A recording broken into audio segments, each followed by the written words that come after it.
7 March 31 వారములు 220 దినములు కాపాడు. ఈ దినం మమ్మల్ని సజీవులుగా ఉంచారు ప్రభువా, మీకు వందనాలు. మరణమైన వారికి నేను కూర్చిన జ్ఞాపకం లేదు. పాతాళంలో ఎవరు నీకు కృతజ్ఞత స్తుతులు చెల్లిస్తారు? ఈ దినము మేము సజీవంగా ఉన్నామంటే అది కేవలం నీ ఉచిత కృప, నీ దయ, నీ వాత్సల్యత, కరుపాపములే కాపాడి ఈ దినము మందిరంలో చేర్చినందుకు వందనాలు చెల్లిస్తూ, మీ ప్రియ కుమారుడి ద్వారా మాకు కలుగజేసిన అమోఘమైన అద్భుతమైనటువంటి గొప్ప రక్షణ, శుభప్రదమైనటువంటి నిరీక్షణ బట్టి స్తుతిస్తూ, ఈ స్తుతి ఆరాధన మా రక్షకుడు, మా విమోచకుడు, త్వరగా రానైన క్రీస్తు యేసు శక్తిగల నామంలో నీకు సమర్పిస్తున్నా మా ప్రియ పరలోకపు తండ్రి, ఆమేన్. దయచేసి కూర్చోండి. Please be seated. A warm welcome to this Lone Star Telugu Baptist Church third service. ఈ ఉదయకాల ఆరాధనకు వచ్చిన అందరినీ కూడా ప్రేమపూర్వకంగా ఆహ్వానిస్తున్నాను. Greet you all in the name of our Lord and Savior Jesus Christ. ప్రభువు రక్షకుడైన యేసు క్రీస్తు వారి దివ్య శుభ అత్యున్నతమైన నామంలో మీ అందరికీ శుభములు, సమాధానం కలుగును గాక. దేవుడు మనందరినీ 220 దినాలు 31 వారాలు 7 మాసాలు కాపాడి మనందరినీ కూడా సజీవులుగా ఉంచినందుకు ప్రభువుకు బిగ్గరగా చప్పట్ల ద్వారా స్తుతి చెల్లిస్తాము. చప్పట్ల ద్వారా ప్రభువు మరొకసారి బిగ్గరగా. మీ అందరూ క్షేమం తలస్తూ మీ కొరకు మేము ప్రార్థిస్తున్నాము. ఇంకా మీకు ఏదైనా ప్రార్థన అవసరత ఉన్న ఎడల ఖచ్చితంగా మాకు తెలియజేయండి. మా దిన ప్రార్థనలో, సంఘ ప్రార్థనలో మీ కొరకు ప్రార్థిస్తాము. ఆ లేఖన భాగం మనం పఠించాము. మరొకసారి మీ గ్రంథంలో కొరింథీయులకు రాసిన మొదటి పత్రిక వైపు తిరిగిపోవాలని కోరుతున్నాను. Bibles with me to the letter of Paul to Corinthians chapter 11 verses 23 and 24. Let us read as unison. అందరం కలిసి ఒకేసారి చదువుదాం. నేను మీకు అప్పగించిన దాన్ని ప్రభువు వలన పొందితి. ప్రభువైన యేసు తాను అప్పగింపబడిన రాత్రి యొక్క రొట్టెను ఎత్తుకొని కృతజ్ఞతాస్తుతులు చెల్లించి దాన్ని విరిచి, ఇది మీ కొరకైనా అనగా మీ కొరకు విలువబడిన అని పాఠాంతరం కొన్నోడ్చులో, మీ కొరకైనా నా శరీరం నన్ను జ్ఞాపకం చేసుకోవడమే దీన్ని. ఇది సాధారణంగా మనం ప్రభరాత్రి భోజనము మాసమునకు ఒక మారు ఇక్కడ మన ప్రభు వల్ల ఆచరిస్తూ ఉంటాము. తర్వాత అక్కడ ఒక క్లాత్ వేస్తారు, దానిపైన do this in remembrance of me, నన్ను జ్ఞాపకం చేసుకోవడానికి దీన్ని. అంటే ఇది సంప్రదాయ పరంగా కాదు, నాట్ ట్రెడిషనల్లీ. మనిషి మర్చిపోయే అవకాశాలు దేవుణ్ణి మెండుగా ఉన్నవి. ఆయన మనను విడిపించాడు, వెలబెట్టి కొన్నాడు. పాపం నుండి, శాపం నుండి, నరకము నుండి. కొంతమందికి రకరకాల ప్రశ్నలు ఏంటంటే, పాస్టర్ గారు ఇప్పుడు యేసుప్రభు వారు నా కళ్ళ ముందు లేడు కదా, నేను ఎలా ప్రేమించాలి,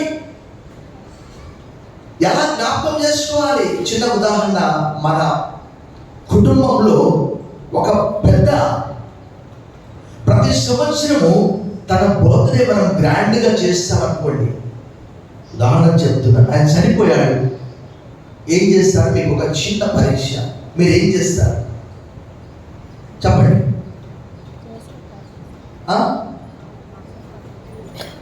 ఫోటో పెడతారు, అంతే కదా?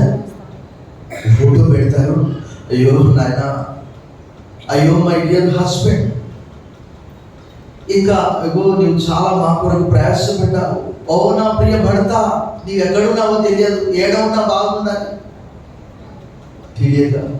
కొంతమంది అయితే ఎంత పిచ్చి మాటలు మాట్లాడతారంటే, పాస్టర్ గారు మా కుక్క చచ్చిపోయింది, అది పరలోకంలో ఉంది కదా అని అడిగేవారు కూడా. బైబిల్ జ్ఞానం లేక ప్రభునందు మిక్కిలి ప్రియులారా, మానవులంగా దేవుణ్ణి మర్చిపోయే అవకాశాలు మెండుగా ఉన్నాయి. పౌలు గారు ఇది ఆత్మచేత ప్రేరేపించబడి రాశాడు. ఎందుకంటే పౌలు యేసుక్రీస్తుతో కూడా 12 మంది శిష్యులతో కూడా లేడు. మత్తయి సువార్త 26:26లో అక్కడ యేసు ప్రభువు చనిపోవడానికి ముందుగా ఇది మీ కొరకు విలువబడిన నా శరీరము, ఇది కొత్త నిబంధన అని చెప్పాడు. అప్పుడు పౌలు లేడు. మరి ఎలా? ఇది దేవుడు పౌలుకు ప్రత్యేకమైనటువంటి సందేశము ద్వారా జ్ఞాపకం చేశాడు. తర్వాత పౌలు యేసుక్రీస్తుని ముఖాముఖిగా చూడలేదు, కానీ ఆత్మలో కలుసుకున్నాడు. అందుకే పౌలు అంటాడు, ఇక మీదట నేను యేసుక్రీస్తుని శరీర రీతిగా ఎరగను, నేను కేవలం ఇంతకు మునుపు శరీర రీతిగా ఎరిగినను కూడా ఇప్పుడు అలా ఎరుగలేము అన్నాడు. ఎందుకంటే ఇప్పుడు ఆయన ఆత్మలో ఉన్నాడు. ఆయన చేసిన త్యాగము ఈరోజు అనేక మంది మర్చిపోతూ ఉన్నారు. లోక ఆకర్షణ ఎక్కువైపోయింది, మందిరానికి రావడం తగ్గిపోయింది, బైబిల్ చదవడం తగ్గిపోయింది, ప్రార్థన చేయడం తగ్గిపోయింది. ఎందుకంటే లోకం బాగా ఆకర్షిస్తూ ఉన్నది. నేను ఒక పాట ద్వారా లోకం ఎలా ఆకర్షిస్తుందో పాడి నేను మీకు వినిపిస్తాను. మీరందరూ కూడా ఒకవేళ తెలిస్తే పాడండి, లేకపోతే చెప్పడం ద్వారా ప్రభువును స్తుతించండి. ఈ పాట చాలా చక్కగా ఉంటుంది. భక్తుడు పాట రాస్తున్నాడు, నీవే నన్ను ఆకర్షించాలి ప్రభువా. సాతాను శోధిస్తా ఉన్నది, లోక ఆశలు ఎక్కువైపోతున్నవి, అనేక మంది పడిపోతా ఉన్నారు. ప్రభువు జ్ఞాపకం చేసుకోవాలి. ఆయన పుట్టుకను కాదు, ప్రత్యేకంగా ఆయన మరణము ద్వారానే మనకు రక్షణ వచ్చింది. ఆయన పుట్టుక ద్వారా కాదు. అఫ్ కోర్స్ పుట్టకపోతే మరణం లేదు. బిగ్గరగా చప్పట్లు కొట్టి ప్రభువును భయపరచండి, బిగ్గరగా. అందుకే ప్రభు చెప్పాడు, తర్వాత పౌలుకు ఆ బాధ్యత అప్పచెప్పాడు. ఆకర్షించుము దేవా, మమ్మ ఆదరింపక రావా. లోకం మమ్మ పిలుస్తూ ఉన్నది, శోక సముద్రము పొంగుచున్నది. ఆకర్షించుము దేవా, మమ్మ ఆదరింపక రావా. కాంక్షణీయుడనివే మదేవా, కాపరి మా యేసు దేవా. కాంక్షణీయుడనివే మదేవా, కాపరి మా యేసు దేవా. ఆకర్షించు దేవా, సాతాను శోధనలు మమ్మలాగుచున్నవి దేవా. కష్టాలు కన్నీరు మా గుండె నిండెను దేవా. సాతాను శోధనలు మమ్మలాగుచున్నవి దేవా.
జీవజలాల ఊటలతో మా తోట తడుపుము దేవా, తీయని చెయ్య మాటలతో మా నోరు నింపుము దేవా, సుమధుర సహవాసముతో సాగిన తముని సేవలో, సుమధుర సహవాసముతో సాగిన తముని సేవలో ఆకర్షించుము దేవా, మమ్మదరింపగరావా, కాక్షణీయుడనివే మదేవా, యేసు దేవా, కాక్షణీయుడనివే మదేవా, యేసు దేవా, ఆకర్షించుము దేవా.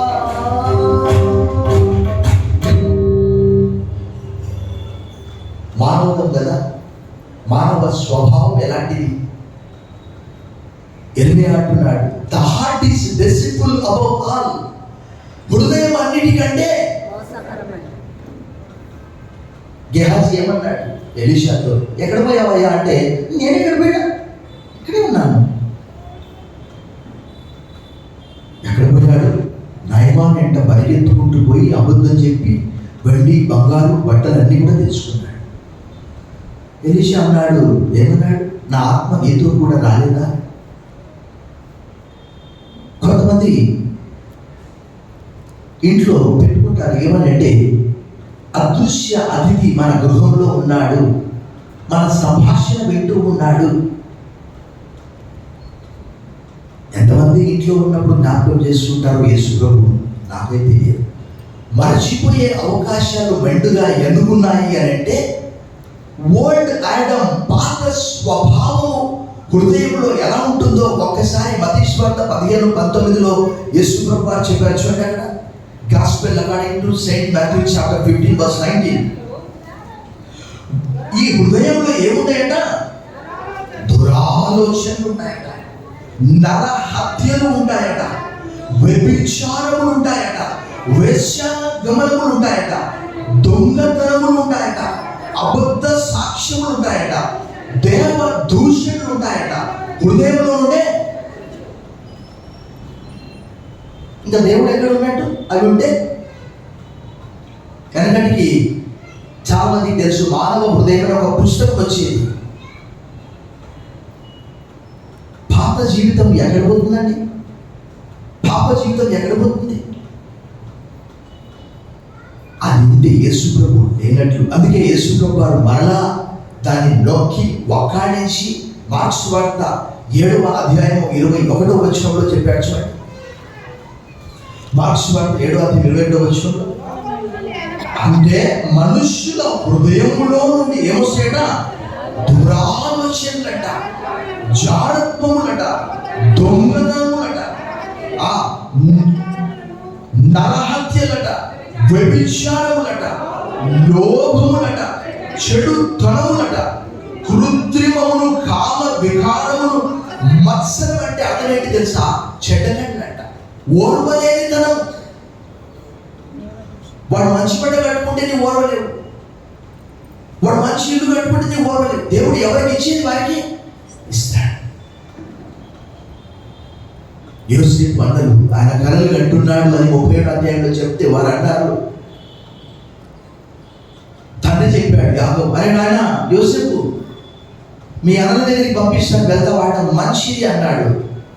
దేవుడు నాతో చెప్పాడు, ఆ యోసేపు పైన కూడా ఒక సందేశం తయారు చేసి చెప్పు నా ప్రజలకని చెప్పాడు.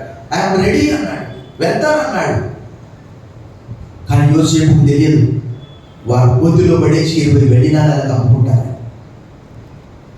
వారు అన్నారు దూరం నుంచి చూసి, అరే వీడి కలలు కనేవాడు ఏమైతాడో చూస్తాం, మేము చంపేస్తాం అంటే ఎక్కడ కలుగుతున్నవన్నీ? సొంతం సహోదరుడే. అలాగూ మానవ హృదయము దేవుణ్ణి మరిచిపోయే అవకాశాలు మెండుగా ఉన్నవి.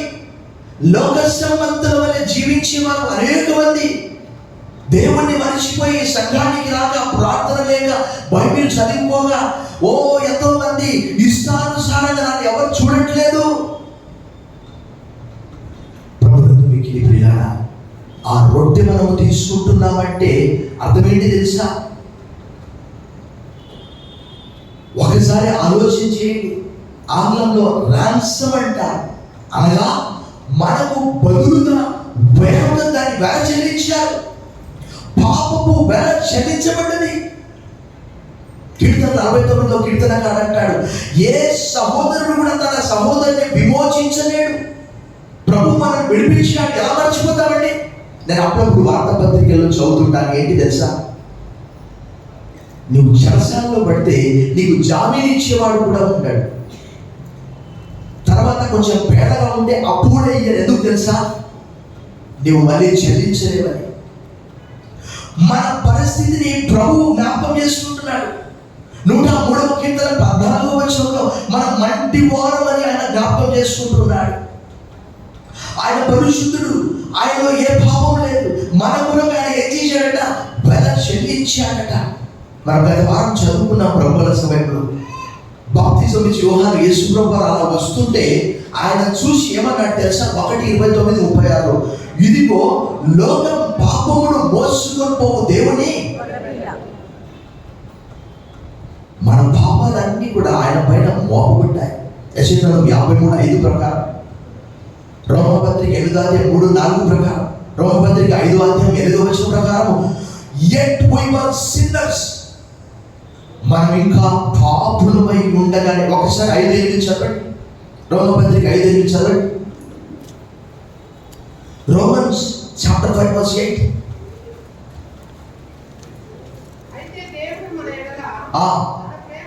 మనం తన ప్రేమను వెల్లడిపరుచున్నాడు.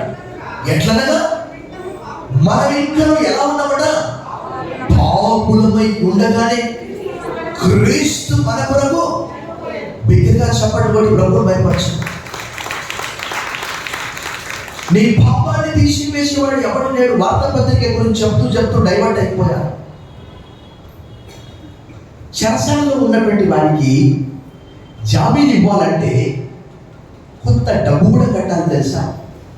ఒక 5,000, 10,000, 20,000 అలా కడితేనే విడిచిపెట్టాలి.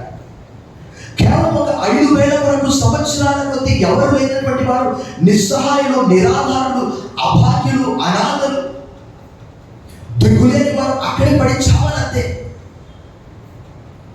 అయితే సినిమా యాక్టర్లు నేను చూశాను, వారు కొంత మంచి పని చేస్తూ ఉంటారు, చదువుకుంటారు.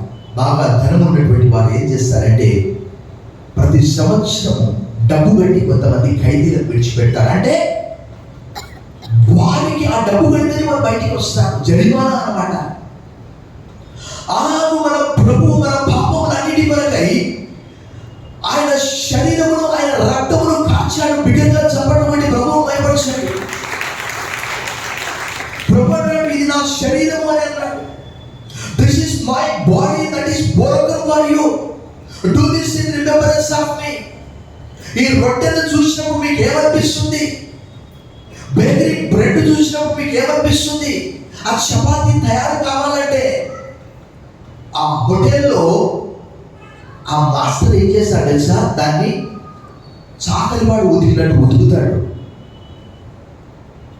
ఉతికి దాన్ని మెత్తగా చేస్తాడు. చేసిన తర్వాత ఒక ఆకారానికి తీసుకొని వస్తాడు. అలాగూ యేసు ప్రభు వారు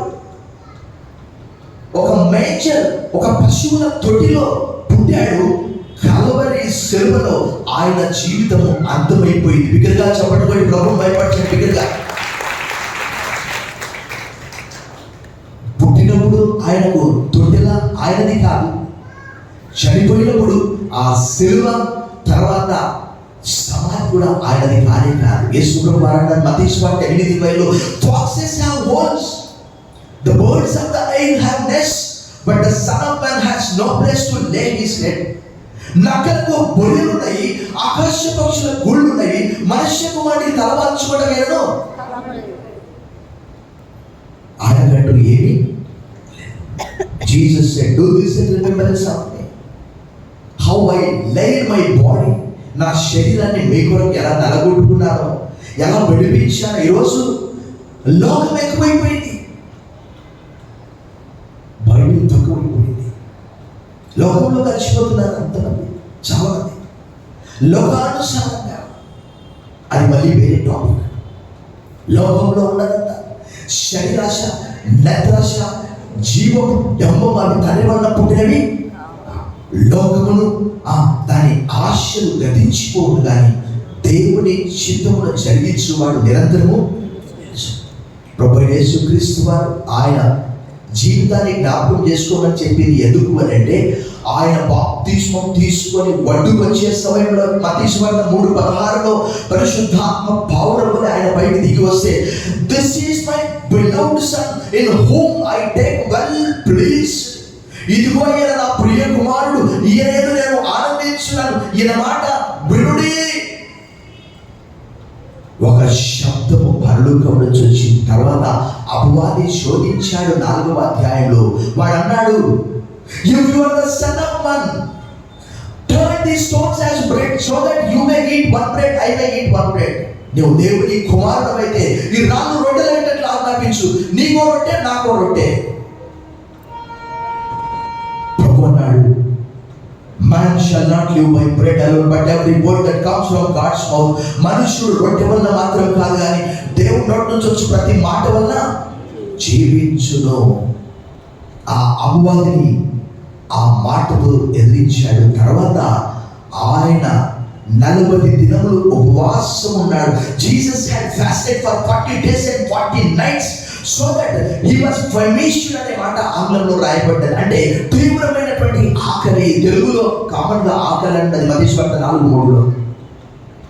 తర్వాత ఆయన అరణ్యములో ఎక్కడున్నాడట తెలుసా? క్రూర మృగాల మధ్యలో ఉన్నాడట. మార్కు సువార్త 1:13 రాయబడ్డది. దేవదూతలు వచ్చి ఆయనకు పరిచర్య చేశారట. తర్వాత మనందరికీ తెలుసు, ఆయన పిలాతు యొద్ద కొనిపోబడ్డాడు. Gethsemane farewell, tata, bye bye, I am going to die. ఆయన వేదనపడే సమయంలో లూకా సువార్త 22:44 ఒకసారి చదివాడు. The Gospel according to St. Luke chapter 22:44. ఆయన వేదనపడి మరింత ఆతురపడి ప్రార్థన చేయగా ఆయన చెమట ఏమైందట? నేల పడుచున్నటువంటి గొప్ప రక్త బిందువులే మారిపోయాదట. గెత్సెమనే చివరి ప్రార్థన. ఆయన పిలాతు యొద్ద కొనిపోబడ్డాడు, హేరోదు యొద్ద కొనిపోబడ్డాడు. అక్కడ సైనికులు ఆయన అపహాసించారు, ఓవేశారు, తలపై ముళ్ళ కిరీటం పెట్టారు. ఆయన ఏదైనా పాపం చేశాడా? దైవ గ్రంథం తెలియజేస్తున్నది సూటిగా. కొరింథీయులకు రాసిన 2:5-21 పాపం మెరుగని ఆయనను మన కోసం పాపంగా చేశాడు. ఒకసారి చదవండి. 2 Corinthians chapter 5:21. ఎందుకనగా మన ఆయన యందు దేవుని నీతి అగునట్లు పాపం మెరుగని ఆయనను he became a sinner, మన కొరకు పాపిగా మార్చిపెట్టాడు. ఆ పిలాతు యందు కొనిపోబడ్డాడు, ఆ హేరోదు యందు కొనిపోబడ్డాడు. తర్వాత ఆ కల్వరి శిలువ ఫైనల్. ఆ కల్వరి శిలువపై ఆయన పోతూ ఆ చుట్టూ ఆ ప్రజలు అభాషిస్తూ ఉన్నారు. ఒక దొంగ అంటున్నాడు, if you are the king of Israel, నీవు ఇశ్రాయేలు రాజు అయితే, if you are the son of man, you save yourself and save us. నేను నీవు రక్షించుకొని మమ్మను రక్షించు. దేవుడు లోకమును ఎంతో ప్రేమించాడు కాగా తన ద్వితీయ కుమారుడిగా పుణ్యవాని అది విశ్వాసం ఉంచుకుని వాడు నశింపక నిత్య జీవం పొందినట్లు ఆయన అనుగ్రహించారు. For God so loved the world that he gave his only begotten Son, whoever believes in him shall not perish but may have an eternal life. नशिंचक, not to perish, हलक ना हो बल्कि हमेशा की जिंदगी पाए. ये उदय काल I have loved you with an everlasting love. శాశ్వతమైన ప్రేమతో నేను నిన్ను ప్రేమించున్నాను కనుక విడువగా నీ ఎడల కృప చూపిస్తున్నా. నేను చాలా మందిని గమనిస్తూ ఉంటాను, ప్రభు వల్ల ప్రారంభమయ్యే వరకు వారు వెళ్ళిపోతూ ఉంటారు. కారణం ఏంటంటే క్రీస్తు కావాలి కానీ క్రీస్తు జీవితం వారిలో లేదు. కాబట్టి నా జీవితం, నేను పక్క త్రాగుబోతు, నేను పక్క వ్యభిచారి, నేను బలం తీసుకోవడానికి అర్హుని కాదు, యోగిని కాదు, నాలో పరిశుద్ధత లేదు. ప్రభువునందు మిక్కిలి ప్రియులారా, యేసు ప్రభువు ఈ మాట చెప్పాడు. ఏం చెప్పాడంటే మత్తయి సువార్త 10:32-33 వచనాల్లో, మనుష్యుల ఎదుట ఎవడు నన్ను ఒప్పుకుంటాడో పరలోకమందున నా తండ్రి ఎదుట వారిని ఒప్పుకుంటాను నేను. మనుషుల ఎదుట ఎవరైతే నన్ను తిరస్కరిస్తారో పరలోకమందున నా తండ్రి ఎదుట కూడా వారిని నేను తిరస్కరిస్తాను. ఆయనను వెంబడించినప్పుడు ఆయనను పోలి నడుచుకోవాలి, ఆయన జ్ఞాపకం చేసుకోవాలంటే ఆయన గురించి మనం ధ్యానం చేసినప్పుడు నా నిమిత్తము జనులు మేము నిందించి హింసించి మీ మీద అబద్ధముగా చెడమాటల పలుకున్న మేము గడిలో సంతోషించండి, ఆనందించండి, పరలోకమందు మీ ఫలం అధికమగును, మీకంటే ముందుగా ఉన్నటువంటి ప్రవక్తలను వారు ఇలాగూ హింసించి అని మత్తయి సువార్త 5:10-11-12 వచనాల్లో రాయబడ్డది. నీతి నిమిత్తం హింసింపబడి వారు ధన్యులు, పరలోక రాజ్యం వారికి అన్నాడు. మనుష్య కుమారు నిమిత్తం మనుషులు మిమ్మల్ని వెలివేసి హింసించి మీ పేరు చెడ్డదని కొట్టిపోయినప్పుడు మీరు ధన్యులు, ఆ దినమందు సంతోషించి గంతులు వేయుడి అని అన్నాడు. ప్రభు ఆయన మన కొరకు ఆయన ఒంట్లోని రక్తమంతా మనము ద్రాక్షరసం తీసుకుంటున్నామంటే మనందరికి తెలుసు, జ్యూస్ తయారు కావాలి అని అంటే ఆ గ్రైండర్లో వేయాలి. We have to grind it. అప్పుడు అది రసంగా మార్చబడుతుంది. మనము ఆ చిన్న కప్పులో ఆ ద్రాక్షరసము తీసుకుంటున్నాము అంటే అర్థమేంటి తెలుసా? ఆయన నరాలలోని ప్రతి రక్తము, ఆయన పక్కటెముక మొదలుకొని, ఆయన తల మొదలుకొని, ఆయన వీపంతా కూడా చిన్నగొట్టబడ్డది. దేవుని వాక్యంలో ఏమని రాయబడ్డదంటే నాగటి సాళ్ళ వలె ఆయన వీపు దున్నబడ్డదంట. ఒక్కసారి మనము కీర్తనల గ్రంథము 129వ కీర్తన 3వ వచనం చూసాం.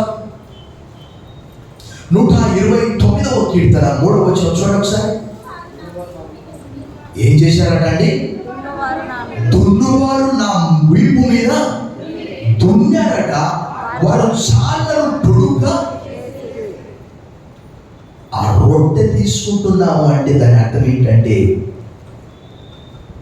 చరిత్రలో రోమన్స్ బహు క్రూరులట.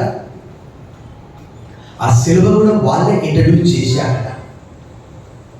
ఆ క్రూరమైనటువంటి ఆ మరణము యేసు ప్రభువు మన పక్షాన ఆయన చనిపోయాడని 4 సువార్తలు తెలియజేస్తున్నాడు. ఇప్పటికీ ఈరోజు అనేక మంది ఆయన మనకు కనిపించట్లేదు కదా అని చాలామంది అనుకుంటారు. కానీ పౌలు గారు చెప్పే ఆ సాక్ష్యము ఒకసారి మనం చదువుదాం. కొరింథీయులకు రాసిన 2వ పత్రిక 5వ అధ్యాయము 6వ వచనము ఒక్కసారి చదివితే మనకు అర్థమవుతుంది. 5:16 కావున ఇక మీదట మేము శరీర రీతిగా ఎవరినైనాను ఎరగము, మేము క్రీస్తును శరీర రీతిగా ఎరియుడినను ఇక మీదట ఆయనను అలాగే ఆయన ఆత్మస్వరూపిగా పౌలు ఎదుర్కొన్నాడు. సాల్ why do you persecute me? సౌలా నన్ను ఎలా హింసించున్నావు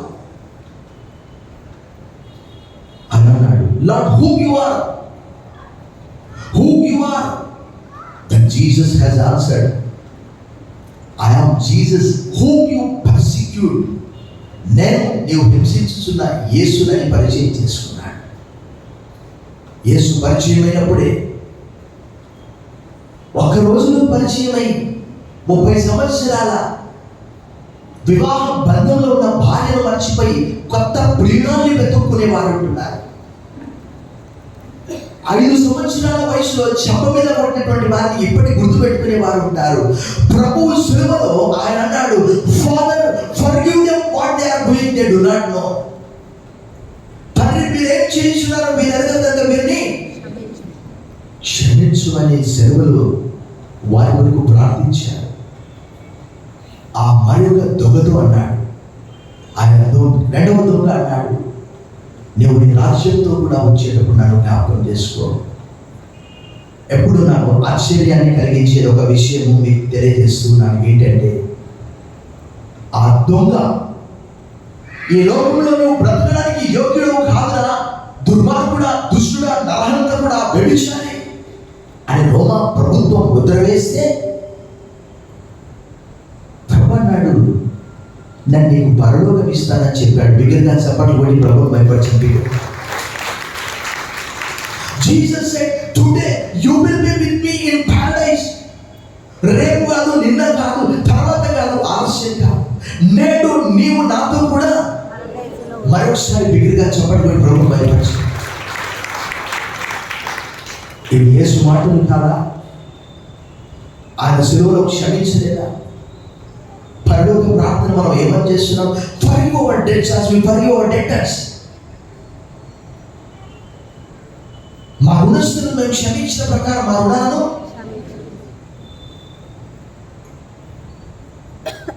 ప్రభునందు మీకు ఈ ప్రియులారా, ఉదయకాలం ద హిస్టారికల్ జీసస్, చారిత్రాత్మకమైనటువంటి యేసు, ఆయన ఇప్పుడు పరలోకంలో ఉండి మన కొరకు విజ్ఞాపన చేస్తూ ఉన్నాడు. అపోజిట్ పౌలు ఒక చిన్న సాక్ష్యం ఇస్తాడు. నాకు చాలా ఆశ్చర్యాన్ని కలిగించే గలతీయులకు రాసిన పత్రికలో 2వ అధ్యాయంలో 20వ వచనంలో పౌలు ఇలా తెలియజేస్తున్నాడు, నేను క్రీస్తుతో కూడా సిలువ వేయబడి ఉన్నాను, ఇకను జీవించువాడను క్రీస్తే నాయందు జీవించుచున్నాడా. నేనిప్పుడు శరీరమందు జీవించుచున్న జీవితం అంట నన్ను ప్రేమించి నా కొరకు తన్ను తాను అప్పగించుకున్న దేవుని కుమారుని అతని విశ్వాసం వల్ల Jesus lives in our heart through faith. యేసుక్రీస్తు వారు విశ్వాసం వలన మన హృదయంలో ఆయన నివసిస్తాడు. Righteousness by faith. ఎవరి కాలం ప్రభువుకు మీకు ఈ ప్రియులారా, do we remember Jesus? యేసుక్రీస్తును జ్ఞాపకం చేసుకుంటామా? చిన్నప్పుడు 5 సంవత్సరాల వయసులో మన చెంపపై కొట్టినటువంటి వారిని చనిపోయే వరకు వాడు నన్ను కొట్టాడు. తప్పకుండా వాడిని కూడా ఏదో ఒక సమయంలో మరొక ఒక చెంప కొడితే రెండో చెంప దెబ్బ చూపించాలంటే వాటిని ఒక చెంప మీద కొట్టిందని 2 చెంపలు వాయించాలని నీవు కనిపెట్టుకొని ఉన్నావు. అది నీకు క్రీస్తు మనస్సు.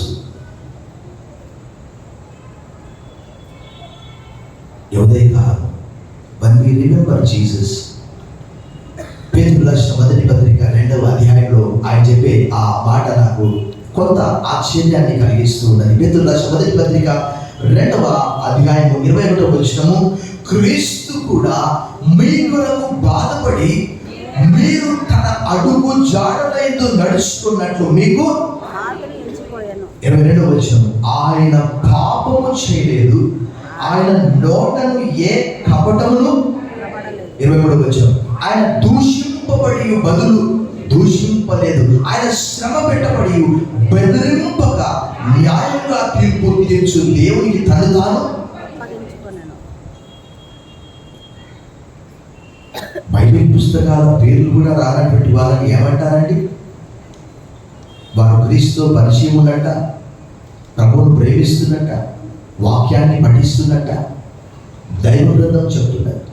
1000 కొలది వెండి బంగారు నాణ్యముల కంటే నేను ఇచ్చిన ధర్మశాస్త్రం నాకు ఎంతో మేలంటున్నాడు. కీర్తనగా 119:72. వయసు 60, 70, 80 సంవత్సరాలు వచ్చినప్పటికీ ఇంకా క్రీస్తుతో పరిచయం లేనటువంటి వ్యక్తి వలె పేతురు ముమ్మారు తిరస్కరించినట్లు సిలువకు దూరంగా ఉండి 4 సువార్తలు అపహాస్యం చేస్తున్నట్టు.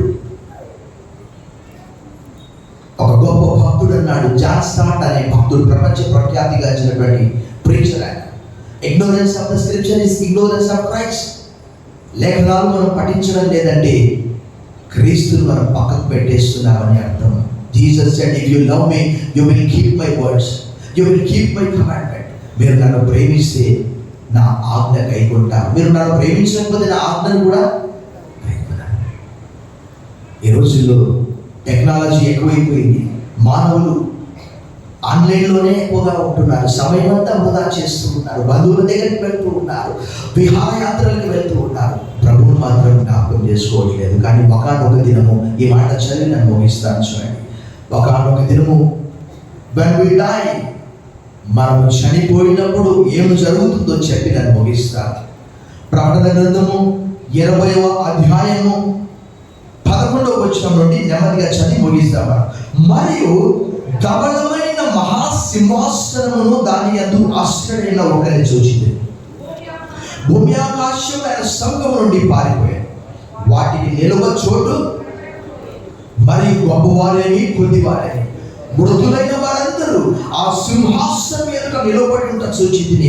అప్పుడు గ్రంథములు విప్పబడెను. ఇక్కడ ఆగుదా, మనం గ్రంథములు అంటే చాలా మందికి తెలియదు. సపోజ్ ఒక వ్యక్తి ప్రభువైన యేసు తన స్వంత రక్షకుడిగా అంగీకరించడానికంటే మొదలుగా వారి దోషములు, వారి అతిక్రమములన్నీ కూడా ఒక గ్రంథంలో ఉంటాయి.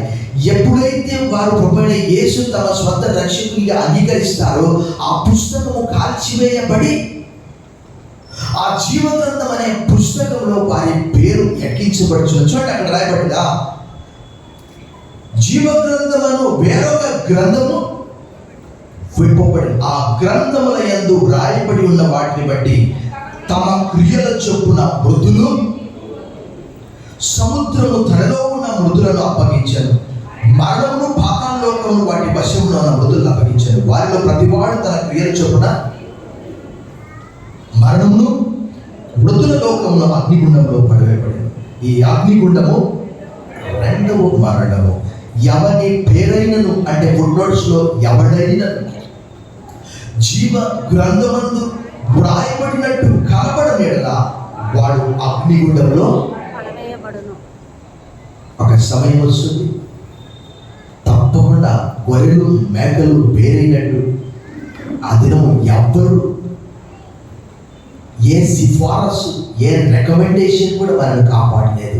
మార్టిన్ లూథర్ గారు అన్నారు, ఆ రోజుల్లో పాప పరిహార పత్రాలు అమ్మేవారు రోమన్ క్యాథలిక్స్ వాళ్ళు. ఆయన అన్నాడు, ఏమన్నాడంటే, ఆ అగ్నిగుండ వేడికి నీ పోపించినటువంటి ఆ పాప పరిహార పత్రం కాలిపోతుంది. క్రీస్తు ఒక్కడే పాపాలు క్షమించేవాడు. భూమి మీద మానవులందరినీ కూడా క్షమించి తండ్రితో సమాధానపరిచినటువంటి సెలవే ఏకైక మార్గం. తల్లి వచ్చండి, ప్రార్థన చేస్తాం. సర్వశక్తి గల దేవా, నీ ప్రియ కుమారుడైన యేసు క్రీస్తునందు మా పాపములకు శిక్ష విధించాడు. మనమందరము గొర్రెల వలె త్రోవ తప్పిపోతే మనలో ప్రతివాడు తనకి ఇష్టమైన త్రోవ తొలగను. యెహోవా మనందరి దోషం అతని మీద మోపెను. మా కొరకు, మా పక్షంగా, కేవలం మా మీద ఉన్న ప్రేమను బట్టి పాపం నుండి, శాపం నుండి, నరకం నుండి విడిపించడానికి నీ ప్రియకుమారుని సేవలు బలిగా అర్పించినందుకు వదనములు చెల్లిస్తూ సెలవే ఏకైక మార్గం. బోధిగంతముల నివాసులారా, నా వైపు చూసి రక్షణ పొందండి, దేవుడు నేనే, మరి ఏ దేవుడు లేడు. యెషయా గ్రంథము 45, 22, 23, ఫిలిప్పీయులకు రాసిన పత్రిక 2వ అధ్యాయము 10, 11, 12 వచనాలు. Every tongue shall confess that Jesus is the Lord, and every knee shall bow that Jesus is the Lord.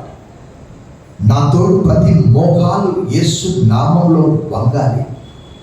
మా కొరకు మీరు చేసిన త్యాగం బట్టి మేము మరిచిపోవున్నట్లు మీరు ఇచ్చినటువంటి ఆజ్ఞను బట్టి వదనములు చెల్లిస్తూ యేసు నామములో ప్రార్థిస్తున్నాం తండ్రి.